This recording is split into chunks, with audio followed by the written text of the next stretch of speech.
జాతకంలో రాహువు దుష్ట స్థానాల్లో ఉన్నాడు అనుకోండి, 8వ ఇల్లు 12వ ఇల్లు ఇలా కొన్ని ఇల్లు ఉన్నాయి. ఈ మధ్యన ప్రజలందరూ కూడా పండితులు అయిపోతున్నారు ఎవరికి వాళ్ళే. జాతకంలో 8 అండి, 8వ ఇంట్లో రాహు ఉంటే ఇది కదండి, 12 రాహు ఉంటే మీరు జ్యోతిష్యం అయితే ఇంకెందుకమ్మా 8, 12 స్థానాలు చెప్పితే సరిపోద్దా? దానికి టెక్నికల్ ఫ్యాక్టర్స్ ఉంటాయి. ఒక్క జ్యోతిష్కుడికి ఓపెన్ ఛాలెంజ్ ఇస్తున్నాను నేను. అరే బాబు, ఈ యొక్క కుజుడికి లేకపోతే రాహు యొక్క వేగము ఇది 1/3/5. దీన్ని యూనిట్స్ ఏంటి? దీన్ని దేంతో కొలుస్తాం రా నాయన? మనిషి కేజీలు 100 కేజీలు ఉన్నాడు అనుకో, కిలోల్లో కొలుస్తున్నాం. ఒక వస్తువు ఉందనుకో 50 రూపాయలు అంటాం, రూపాయల్లో దీని యూనిట్ అంటాం. అలా ఈ వెలాసిటీని ఎందులో కొలుస్తాం? కిలోమీటర్ పర్ అవర్ అని చిన్న పిల్లాడు చెప్తాడు, మీటర్ పర్ సెకండ్ చిన్న కుర్రాడు చెప్తాడు. అయి కాదు నాయన బంగారం. 1/3/5 అంటే ఒక్క జ్యోతిష్కుడు ఒక్కడు చెప్పడు, జ్యోతిషాలు చెప్పేస్తారు, మళ్ళా ఓపెన్ ఛాలెంజ్లు ఇసిరేస్తారు. కాబట్టి ఈ యొక్క రాహువు పట్టుకుంటే ఏమవుతుందో తెలుసా?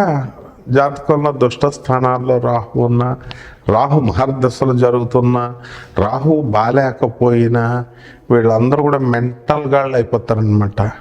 మెంటల్ డిప్రెషన్లోకి వెళ్ళిపోతారు. పాప అమాయకులైన చిన్న పిల్లలంటే వదిలేయండి.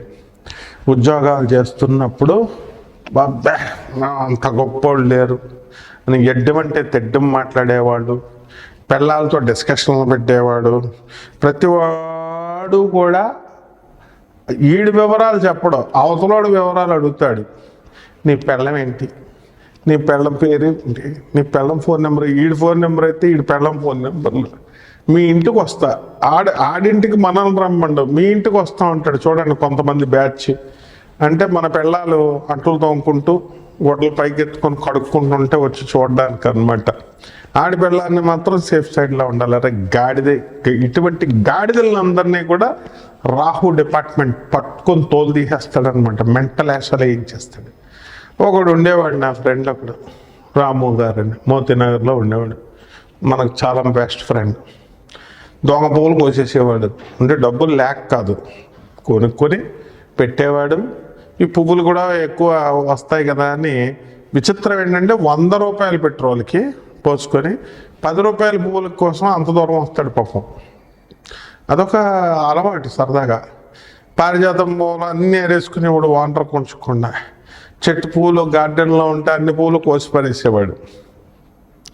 వానర్కి 4 అన్న ఉంచాలి కదా, మొత్తం కోసి పారేసేవాడు. నో వానర్ గెనర్ పట్టేసుకున్నారు ఆయన 2-3 సార్లు. బాబు నువ్వు పూలు కోస్తున్నావు, మాకు ఉంచట్లేదు, నువ్వు రోజు కోసేస్తున్నావు, మాయమైపోతున్నాయి. మేము పొద్దున్న చల్లని 6:30కో 7:00కో కోసుకున్నామంటే లోపల మాయం చేసేస్తున్నాం. నా పరిస్థితి కూడా ఇప్పుడు అదే. ఆడవాళ్ళు మా ఇంటి ముందున్న ఆడవాళ్ళు రోజు పూల దొంగలు అనమాట, పువ్వులు కోసేస్తున్నారు. అలా కోసేసినాడు ఏమైపోయాడు తెలుసా?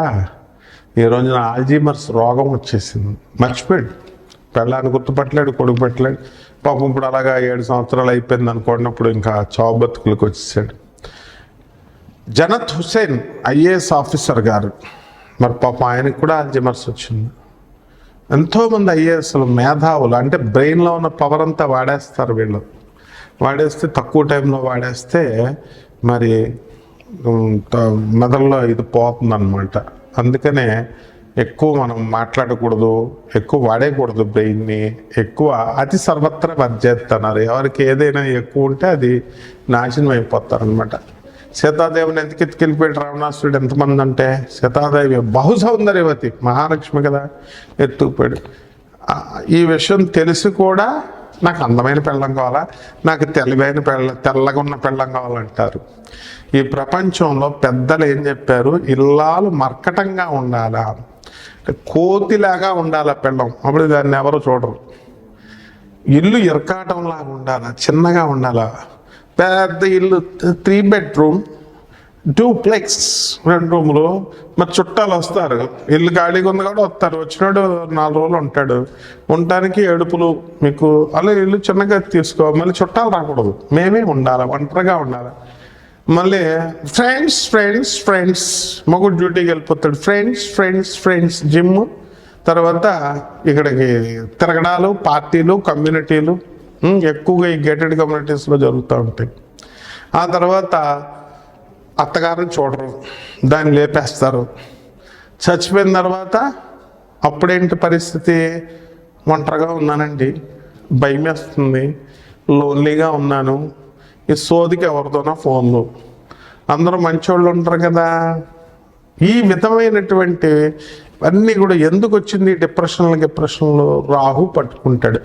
పాపపు కర్మల వల్ల, వీళ్ళందరూ కూడా చేసే పాపపు కర్మల వల్ల మీకు ఇలాంటి రాహు పట్టుకుంటాడు, పిచ్చోళ్ళ చేసేస్తాడనమాట. నేను చెప్పేది నిజమైనటువంటి ఒక సత్యమైనటువంటి విషయం, నా ఇంటర్మీడియట్ బచ్చా ఏజ్లో జరిగిన సంఘటన చెప్తా. Government junior college Rajahmundry, doctor Sarvepalli Radhakrishna garu, the president of India, past president of ఇండియాగా చేసినటువంటి ఆయన లెక్చరర్గా మాకు, ఆయన అందులో కాలేజీలో 30 సంవత్సరాల ముందో 40 సంవత్సరాల ముందో ఎప్పుడో వర్క్ చేశారు అక్కడ.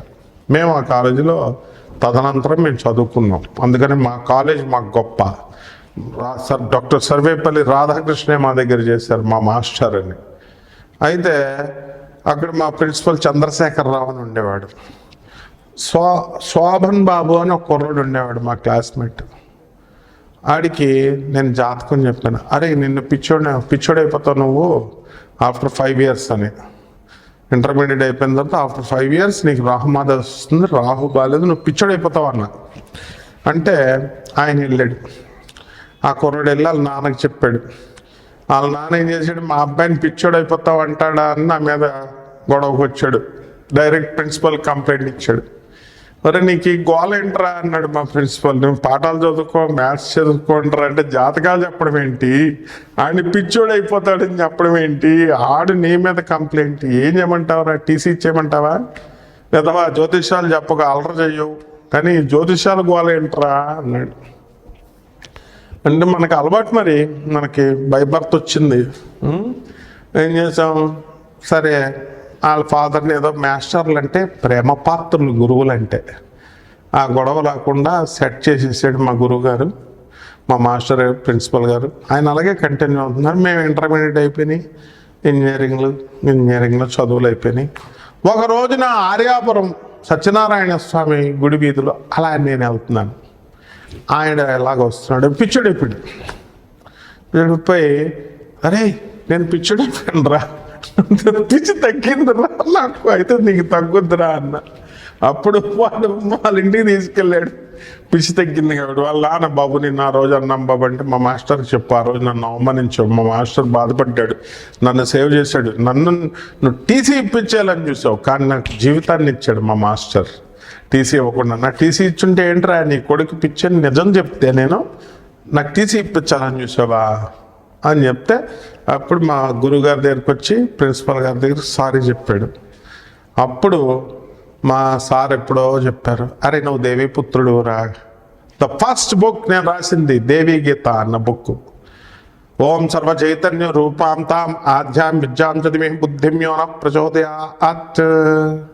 పురాణ పండ రాధాకృష్ణమూర్తి గారు మా గురువు గారు. రాజమండ్రి రైల్వే మిక్స్డ్ హై స్కూల్లో మరి సుబ్రహ్మణ్య శాస్త్రి మాకు తెలుగు వద్దంటే నేర్పించేశాడు. మరి ఫిజిక్స్ సార్ మాకు వైఎస్ఎన్ మ్యాథ్స్ ఎస్ఎస్. మా మాస్టర్లు అంతా మెంటల్ మాస్టర్లు అనమాట. మా మాస్టర్కి చెప్పాను, మ్యాథ్స్ మాస్టర్ సార్ మీకు మెంటల్ వస్తుంది అన్నాను. ఏం మెంటల్ రా అన్నాడు. ఏం మెంటల్ రా అంటే, ఇప్పుడు కాదు గురుగారు, జస్ట్ మీరు రిటైర్ అయ్యే టైం తర్వాత వస్తుంది అన్నారు. అంటే ఆంజనేయ స్వామి గుళ్ళో, ఇన్నిస్పేటలో ఆంజనేయ స్వామి గుళ్ళో కూర్చొని ఉన్నాడు, తెల్ల బట్టలు వేసుకుంటాడు ఆయన. నేను వెళ్ళి పక్కన కూర్చున్నాను. మరి నువ్వు అన్నట్టు నాకు మెంటల్ వచ్చిందిరా అన్నాడు. ఎందుకు గురువు గారు అంటే, నాకు పెన్షన్ వద్దని గవర్నమెంట్కి రాస్తున్నాను అన్నాడు. పెన్షన్ వద్దంటే గురుగారు, అందరూ పెన్షన్ తక్కువైందని కోర్టుల్లో కేసులు వేసి ఫైటింగ్ చేస్తుంటే మీరు వద్దురా మనకు వద్దురా అంటున్నాడు. మా సేమ్ ప్రిన్సిపల్ సార్ అక్కడ ఉన్నాడు, చంద్రశేఖర్ సార్. చూసి ఆయన దగ్గర చేసిన ఆయనే కదా, ఈయన ఎస్ఎస్ గారు మ్యాథ్స్, సాదా సుబ్రహ్మణ్యం, అన్ని ప్రూఫ్స్తో సహా చెప్తున్నాను నేను. Real stories, real time stories, రాహువి నాయి కాదు. మన గొప్పలు చెప్పుకోకూడదు. మన గొప్పలు చెప్పి నన్ను పట్టుకుని పిచ్చోని చేసేస్తారు. కాబట్టి రాహు తోలు తీసేస్తాడు అందరిది. అప్పుడు మనుషులు వద్దనే రాశాడు. అప్పుడు మా ప్రిన్సిపల్ ఒక అమూల్యమైన మాట చెప్పాడు. ఎవరో తెలుసా? మా ప్రిన్సిపల్ సార్ తర్వాత మా ప్రిన్సిపల్ దగ్గర చేసినటువంటి మా యొక్క Viswanatham garu, N Viswanatham, JNTU professor computer science, మాకు కొన్ని సంవత్సరాల సీనియర్, మా క్లాస్మేట్ వాళ్ళ మా బాబా అంటాం మనం. మొన్నే రిటైర్ అయ్యారు. ఆయన ఏమంటారు, ఒరే పెన్షన్ వద్దంటే గవర్నమెంట్కి ఎంటర్ ఇంకా ఆనందం, దానికోసం ఫైటింగ్ అవసరం లేదు, వద్దన్నాడు అంతే. ఇదొక రకం మెంటల్ అన్నాడు. రకరకాల మెంటల్స్తో పట్టుకుంటాడు రాహు. ఒకడికి పెళ్ళం పిచ్చి, పెళ్ళం వదలడు, సిగ్గు శరం లేదు. తల్లికి తిండి పెట్టకుండా తల్లిని అన్న దగ్గర వదిలేసి, అనాథశరణాలయాల్లో వదిలేసి, తండ్రిని వేరే చోట వదిలేసి, పెళ్ళానికి భయపడిపోయి హెన్పెక్కడైపోయి పెళ్ళం చుట్టూ తిరుగుతారు. పొదబార్థం కూడా వస్తుందని అది ఉండదు. ఇటువంటి వాళ్ళందరినీ రాహు పట్టేసుకుంటాడు. అర్థమైందా?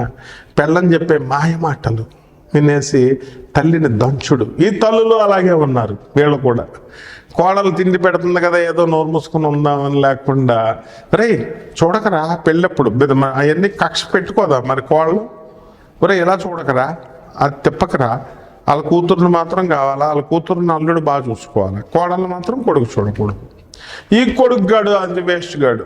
ఈడేం చేస్తాడు, తల్లికి ఒక 100 రూపాయలు ఇచ్చి పెళ్ళానికి చెప్తాడు, ఇదిగో 100 ఇచ్చానని. సో వీళ్ళందరినీ కూడా రాహు పట్టేసుకుంటాడు. కాబట్టి రాహు ఏం చేస్తాడంటే మెంటల్ ఎక్కిచ్చేస్తాడు. రాహు మహాదశలో రాహు లేపితే ఎలా లేపుతాడో తెలుసా మీకు? డాక్టర్ నందమూరి తారక రామారావుని చీఫ్ మినిస్టర్గా చేసేసాడు ఏకాదశ రాహు. అలా రాహు మహాదశలోనే మండలాధిపత్యాన్ని ఇస్తాడు. కాబట్టి ఆ రాహు మహాదశ మీకుందా? ఎప్పుడు వస్తుంది? మీ రాహు ఏ ఇళ్లలో ఉన్నాడు, వెలాసిటీలు ఎంత, ఏ స్పీడ్తో తిరుగుతున్నాయి, ఇటువంటి టెక్నికల్ ఫ్యాక్టర్స్ అన్నింటినీ కూడా మనం చక్కగా చెప్తాం. ఎన్నిసార్లు తిట్టినా మన జ్యోతిష్కులకి కానీ పండితులకు కానీ నా వెలాసిటీ ఏ యూనిట్స్తో చెప్పండి రా బాబు అంటే ఒక్కడు చెప్పడు. వెలాసిటీ ఆఫ్ రాహువు 1/3/5 దీని యూనిట్స్ ఏంటో చెప్పనండి. ప్రపంచంలో ఏ జ్యోతిష్కుడు నోరెత్తాడు. ఎందుకంటే ఆన్సర్ చెప్పలేరు వాళ్ళు, కానీ జ్యోతిష్యం చెప్తారు, మీరు వాళ్ళని ఫాలో అవుతారు. ఇటువంటి వాళ్ళందరినీ కూడా రాహు పట్టుకుంటాడు. కాబట్టి మీ జాతకంలో రాహు ఎక్కడున్నాడు, ఎలా ఉన్నాడు, ఏం చేస్తున్నాడు, ఎలాంటి ఫలితాలు ఇస్తున్నాడు, మీ వ్యక్తిగత జాతకాల్లో కూడా తెలుసుకోవాలి మీరు. కాబట్టి ఈ ద్వాదశ కొంచెం స్కెలిటన్ ఐడియా లాగా మీకు ఈ డిసెంబర్ నెలకి 2024, అలాగే టోటల్ 2025 ఇయర్కి మొత్తం రాహు ఏ విధంగా వర్కౌట్ అవుతున్నాడు, ఏ విధంగా మీకు చేస్తున్నాడు అనేది ద్వాదశ రాశుల్లో నేను ఏ రాశికి ఆ రాశి వారికి విడదీసి సవినయంగా మీకు చెప్తున్నాను. హాయిగా ఎంజాయ్ చేయండి విని. మకర రాశి, ఈ మకర రాశి వారందరికీ కూడా మనకి ఈ యొక్క